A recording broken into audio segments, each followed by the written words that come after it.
Hey everyone, it's Rhonda here from Nelson Soapery. It is late in the evening today, but I thought I did something a bit silly yesterday. When I uploaded the video, I was going to just tap on the end of me cutting the soap and so on, but I forgot. So my beautiful Blooming Rose, which is a clay rose soap, I popped on, but of course you guys didn't see the end.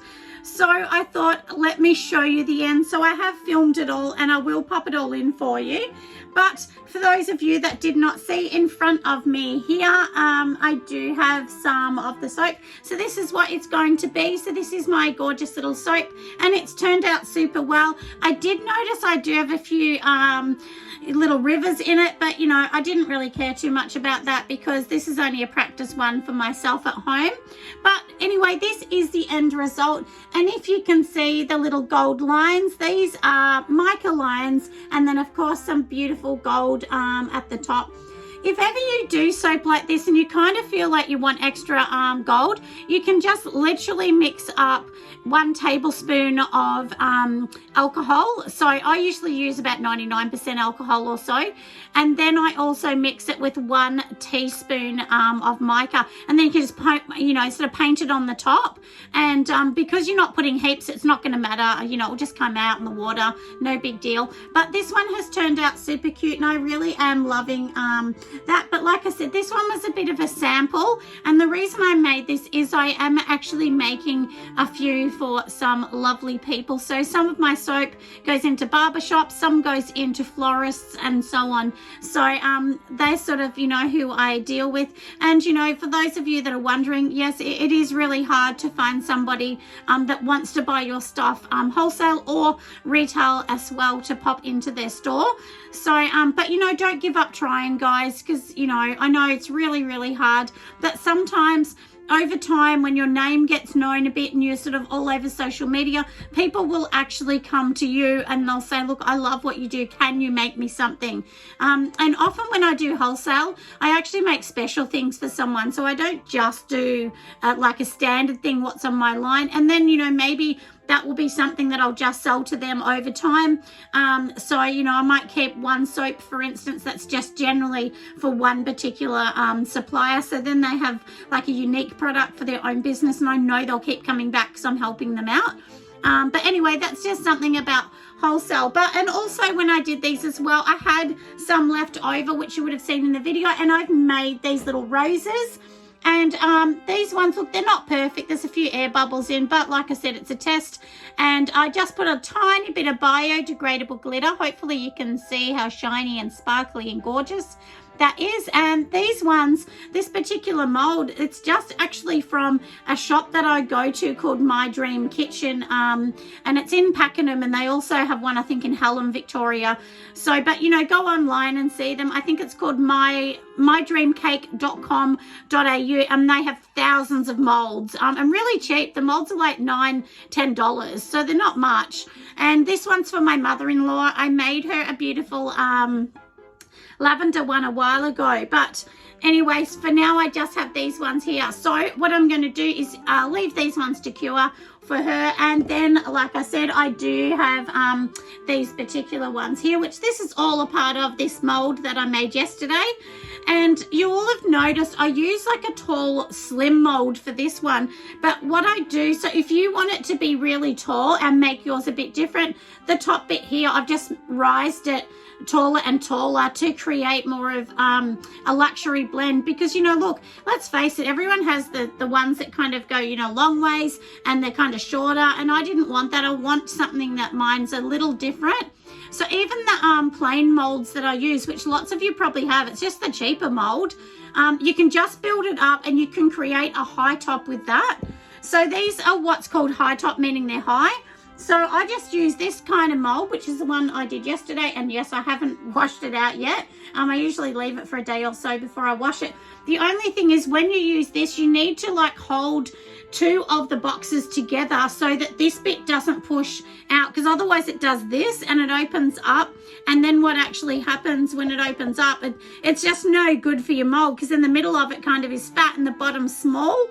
But these ones are definitely harder to get your soaps out of than the other one with the silicone. So this is the standard one. So that's the standard one that you'll see everywhere. But when I use these, then I fill them up like this much above the top, and then that creates a high top, which is similar to this. So that's what, you know, if you can kind of see that, you can see how I built up on that. But anyway, at the end of this video, like I said, I have popped in the cut for you guys so that you can see how gorgeous it does look, and it smells really delish. Oh, and the thing too that I have to tell you in this gorgeous color, it's like a nude kind of color. This is just from the clay, so I haven't added any color at all. The only color, as you know, that I've added is that really slim line, which is the mica line in gold, but the rest of it I didn't add at all. I've just kept the clay natural. So anyway, hopefully that will kind of give you guys a bit of an insight as well. And this one's got some glycerin rivers. That's what these little lines are, which is a bit of a fault when I made it. But honestly, it was too hot in here to make it, and I knew it, but this was just a test, so it didn't matter. But if I was to sell this, I wouldn't really be happy with those lines in the middle. And if you can have a look, they're just little lines all the way through a soap, and you can get that.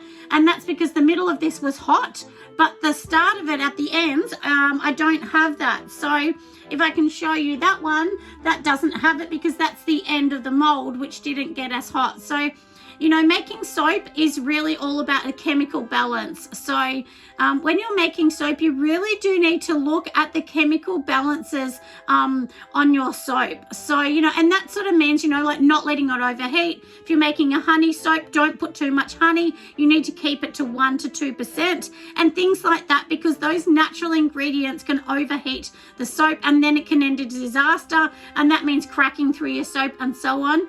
Honestly, I've never ever had a volcano in my soap or cracking, and I think it's because I do pay a lot of attention to try and keep it to that lower temperature. I don't force gel or anything like that in my soaps. I've just never really done it. It's not my thing, but it's okay if you do. But, you know, just keep your eye on the temperatures. And like I said, when I actually made this, it was really hot in my studio, and I should have put the air conditioner on and cooled the room down, but I didn't. But anyway, it's something for next time, isn't it? But thank you guys for asking, especially Melinda, who did ask for me to show the cutting of the soap and the end result. So here it is for you guys, and I will try my best to post it today so that you can see all of them together. Anyway, I'll see you next time. But like I said, make sure you watch the end of this because this is just the start, and then I do pop all the rest on there for you. Anyway, enjoy the video, and I'll see you next time. Now let's get into cutting this soap. So as you can see, it has cured for about a day now. So it's been sitting in the mold just around a day. And now I'm going to just undo it. Make sure you do give it a full 20 to 24 hours to leave in these sort of containers. I do definitely notice that this particular silicone or material in this mold needs the soap to stay in longer. I don't know why. It's just something that I've noticed. And then, of course, I'm going to take it out. This soap, when I took it out, was a tiny bit slippery, and the reason is because of the glycerin rivers that are in it, which I talked about at the start, and that's just all a part of it overheating and so on. So, and that's my own silly fault for making the soap, of course, in the wrong time. I shouldn't have done that. I should have left it and waited till it was a little bit cooler. But anyway, so I'm just wiping the edges of the soap, and the soap will be fine to use. There's no problem using it at all. It's just got to go through its 6-week cure time. But this one is just for my own family at home. This is not to be sold or anything like that. So I just clean it all up. I thought I'd better just get to something better tonight and do this bit here, and then I'll just pop it through my soap cutter. So for anyone that wants to know, my particular soap cutter, my husband actually made it, so there's obviously no link for that, but there's so many good ones, and there's a really good one at the moment on Aussie Soap Supplies. They actually have a really good little wooden one, which is just a single cutter. I think it's like maybe $190, but if you need one, go and check that out because that's really good. But anyway, I'm cleaning up, and then we will get to the next stage, which of course is cutting this up. So I'm just going to do a bit of a slice off the end of the soap just so I can actually see inside this one. And I was really excited to see exactly how this is going to turn out. The colour is like a really nice nude kind of colour. It may go a tiny bit tanner, but not much at all. And then I'm just going to cut it all. The one thing to remember too is when you've got roses and things like that, you'll get real big drag marks on it if you leave the roses up like I did. So I had to turn it sideways like I'm doing now. And that's so that basically you're cutting through the top bit and the rose will be the last, so it won't drag those petals through the whole soap. So as you can see here, it does look really, really cute. The color is beautiful. And I did, on the very top of it, I did actually paint a real small amount of some more of that gold mica with some rubbing alcohol, as I said at the start of this video. So I just did a mix of that and a really little bit on top. Nothing much at all, but just to give that really rich kind of gold fancy look. Because as you can see, this is meant to be a beautiful fancy soap. And if you went into a store to buy a soap that was handmade, palm-free, vegan, and also had no palm and all of those kind of things in, which is what will be happening with this, and clay, it would be quite expensive to buy. So this would be definitely more of a luxury kind of blend if I didn't use palm. But like I said, I'm just using up the palm for my own house. But after that, I won't be using you know, palm certified palm in my products, and it's not for any reason. It's just I just decided to go for that mostly because I'm doing a few wholesale, and a lot of wholesale clients don't want it. So I thought, you know, you got to do what your clients want, don't you? If they don't want it, then you know you need to relook at it and evolve and just change exactly what you're doing. But hopefully you guys love it and you think it's come out beautiful. I'm really happy with it, except for, like I said, the glycerin rivers that are in the middle. And for those of you that don't know what it is, it's just the little lines, and that's what they're called. So, yeah, but anyway, the rest of it came up beautiful. And then I didn't cut the last bit of this soap because I left half the log so that I could take some photos, because I did want to get and take some photos for my wholesale clients as well, and then that way I could pop that onto my website, because I've got a thing on my website now that's called bulk business buys, and bulk business buys pretty much just means wholesale for my customers that come and buy a whole loaf at a time. But I'm sure that you can agree, these ones do look really, really cute, and I've added some photos at the end for you so that you can see how nice it really does look, and it smells just divine. It really, really does smell gorgeous.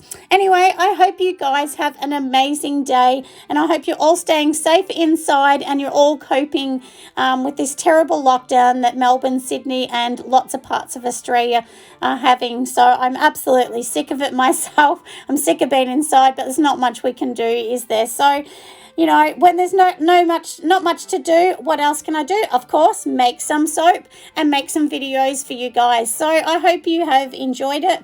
Make sure you give me a thumbs up if you like my video, and of course, I will see you soon on another video, maybe in a few days' time. Bye for now.